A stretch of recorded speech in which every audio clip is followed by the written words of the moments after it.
Assalamualaikum warahmatullahi wabarakatuh. Nama Dewi Ayu Wulandari, NIM 855766895, kelas 3A, mata kuliah Perspektif Pendidikan Sekolah Dasar, tutor Bapak Fauzi Eskom SPD GR MPD. Saya akan memaparkan modul 11 tentang evaluasi program pembelajaran di sekolah dasar. Yang pertama yaitu hakikat dan potret evaluasi program pembelajaran. A. Hakikat evaluasi program dan evaluasi program pembelajaran.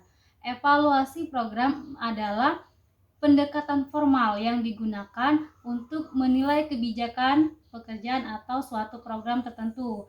Evaluasi program ini banyak digunakan baik dalam sektor pemerintah atau sektor swasta maupun pribadi dan juga dalam pendidikan.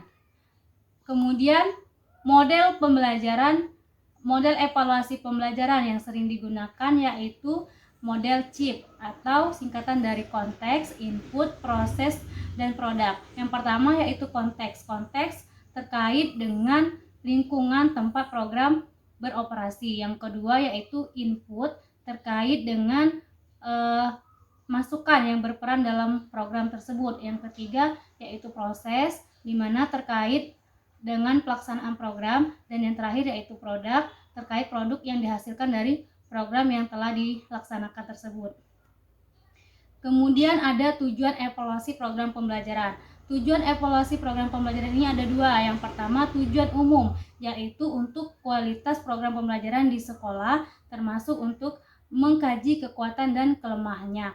Yang kedua ada tujuan khusus, terdiri dari lingkungan sekolah menunjang terjadinya pembelajaran.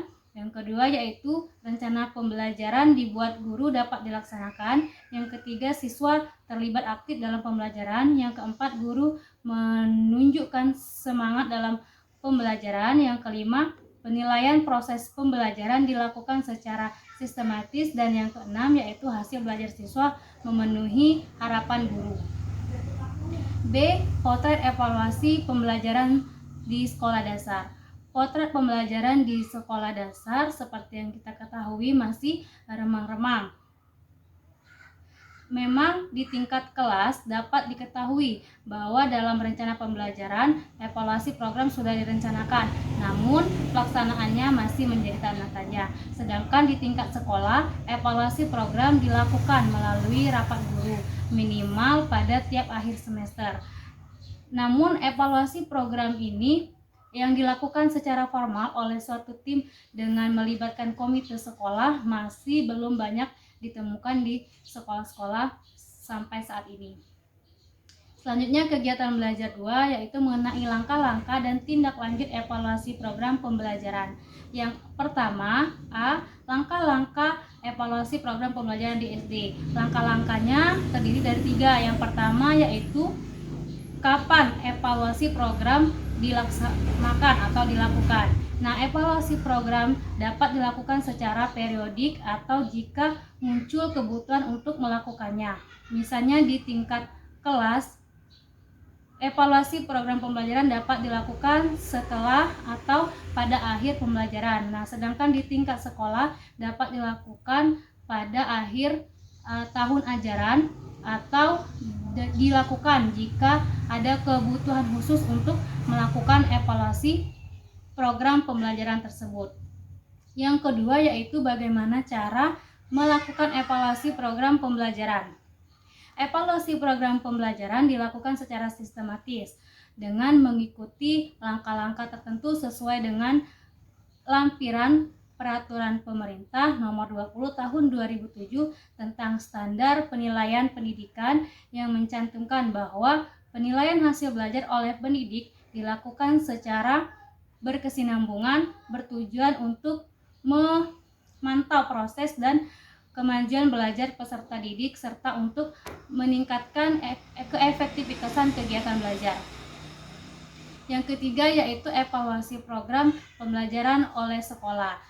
Agar evaluasi dapat dilakukan secara sistematis, maka langkah-langkah yang harus ditempuh sebagai berikut. Yang pertama yaitu mengembangkan desain evaluasi program. Yang kedua mengembangkan instrumen, yang ketiga melaksanakan penilaian atau mengumpulkan data, yang keempat menganalisis data, dan yang kelima menyajikannya dalam bentuk laporan atau menulis laporan. B. Tindak lanjut evaluasi program pembelajaran. Tentu dalam evaluasi program pembelajaran hasilnya harus ditindaklanjuti oleh guru untuk evaluasi program pembelajaran yang dilakukan oleh guru, dan begitu juga evaluasi program yang dilakukan oleh sekolah harus ditindaklanjuti untuk melihat hasilnya. Kemudian bagaimana cara menindaklanjutinya? Untuk guru sendiri, guru dapat menindaklanjuti hasil penilaiannya dengan segera ketika merancang pembelajaran berikutnya atau dengan menerapkan langkah-langkah PTK. Sedangkan untuk sekolah menindaklanjuti hasil evaluasi program tersebut dengan hakikat temuan. Nah, maksudnya yaitu ketika sekolah melakukan tindak lanjut evaluasi itu saat ada temuan-temuan di sekolah tersebut. Demikianlah pemaparan modul 11 yang dapat saya sampaikan. Sekian dan terima kasih. Wassalamualaikum warahmatullahi wabarakatuh.